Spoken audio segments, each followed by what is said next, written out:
கார்த்திகை திருவிழாவை ஒட்டி திருவண்ணாமலையில் இன்று மாலை 2668 அடி உயர மலை மீது மகாதீபம் ஏற்றப்பட உள்ளது. இதற்காக செய்யப்பட்டிருக்கும் ஏற்பாடுகள் பற்றிய தகவல்களை தருகிறார் செய்தியாளர் சூரியராஜன். மகாதீபத்திற்காக செய்யப்பட்டிருக்கும் ஏற்பாடுகள் என்னென்ன விவரங்கள்? கண்டிப்பாக பிரசித்தி பெற்ற திருவண்ணாமலை அண்ணாமலை கோவிலில் இன்று மாலை 6 மணிக்கு மகாதீபமானது ஏற்றப்பட உள்ளது. இதன் காரணமாக தமிழகம் மட்டும் இல்லாமல் ஆந்திரா, கேரளா, கர்நாடகா மற்றும் இல்லாமல் வெளிமாநிலத்திலிருந்து கூட பல ஆயிரக்கணக்கான பக்தர்கள் தொடர்ச்சியாக திருவண்ணாமலைக்கு வரக்கூடிய காட்சியை நம்மால் பார்க்க முடிகிறது. திருவண்ணாமலைக்கு வரக்கூடிய பக்தர்களுக்காக மாவட்ட நிர்வாகம் சார்பாக பல்வேறு ஏற்பாடுகள் செய்யப்பட்டுள்ளது.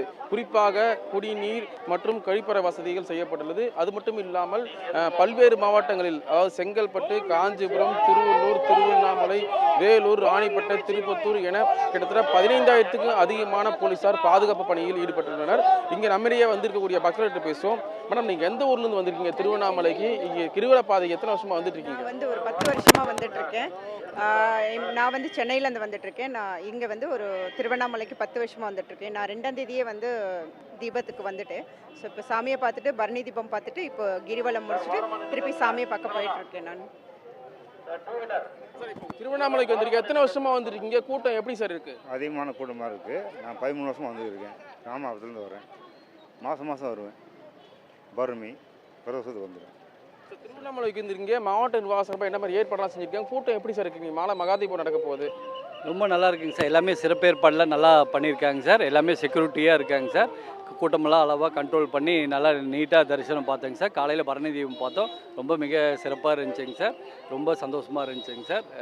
அண்ணாமலையாருக்கு அரோகராங்க சார். தீபத்துக்காக இங்கே கிரிவல பாதையெல்லாம் எப்படி ஏற்பாடு பண்ணியிருக்காங்க? கூட்டம் எப்படி இருக்குது? மாலை மகாதீபம் நடக்குது இன்னைக்கு சார். எல்லா ஃபெசிலிட்டியும் நல்லா இருக்குது. ரொம்ப பவர்ஃபுல் காட் இது.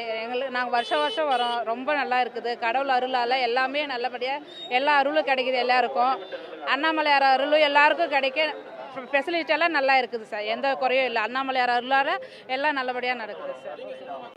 நான் மாதம் வந்துட்டுருக்கேங்க கிரிவலம். உண்மையிலே நல்லா இருக்குது. லட்சக்கணக்கான பக்தர்கள் வராங்க. எந்த ஒரு இடைஞ்சூறு இல்லாமல் நல்லா கவர்மெண்ட் நல்லா உதவி பண்ணுது. கண்டிப்பாக இந்த வருஷம் ரொம்ப சிறப்பாக போகும். நல்லா ரொம்ப அண்ணாமலையாருக்கு என்ன சொல்கிறதுனே தெரியல. இவ்வளோ கூட்டத்தை இந்த மழை கூட பாருங்கள் எப்படி விட்டு இருக்கு பாருங்கள். கண்டிப்பாக எல்லாரும் சந்தோஷமாக சுற்றுவாங்க. அண்ணாமலையாருக்கு அரோகரா. உண்ணாமலை அம்மனுக்கு அரோகரா. திருவண்ணாமலையை பொறுத்தவரை பார்த்தோம் என்றால் இன்று காலை மகாதீபமானது நடைபெற்றது. இருந்தாலும் கூட தொடர்ச்சியாக பல்வேறு மாவட்டங்களிலிருந்து மக்கள் அதிக அளவில் வருகை தந்திருக்காங்க. மழை இல்லாதன் காரணமாக இந்த ஆண்டு அதிகமான பக்தர்கள், கிட்டத்தட்ட பல லட்சக்கணக்கான பக்தர்கள் திருவண்ணாமலைக்கு வருகை தருவார் என்பதற்காக மாவட்ட நிர்வாகம் சார்பாக பல்வேறு முன்னேற்பாடு பணிகள் செய்யப்பட்டிருக்காங்க. நம்ம இருக்கக்கூடிய பகுதி திருவண்ணாமலை பேருந்து நிலையம் இருக்கக்கூடிய பகுதி கிரிவல பாதை பகுதியில் இருக்கும். குழந்தைகள், பெண்கள், ஆண்கள், பல ஆயிரக்கணக்கான பக்தர்கள் என தொடர்ச்சியாக திருவண்ணாமலைக்கு வரக்கூடிய நம்மால் பார்க்கக்கூடியது.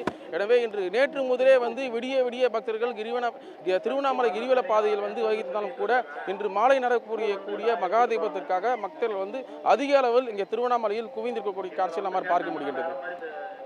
தங்களுடைய விவரங்களுக்கு நன்றி சூரியராஜன். உடனுக்குடன் செய்திகளை தெரிந்து கொள்ள சன் நியூஸ் பெல் ஐகானை கிளிக் பண்ணுங்க.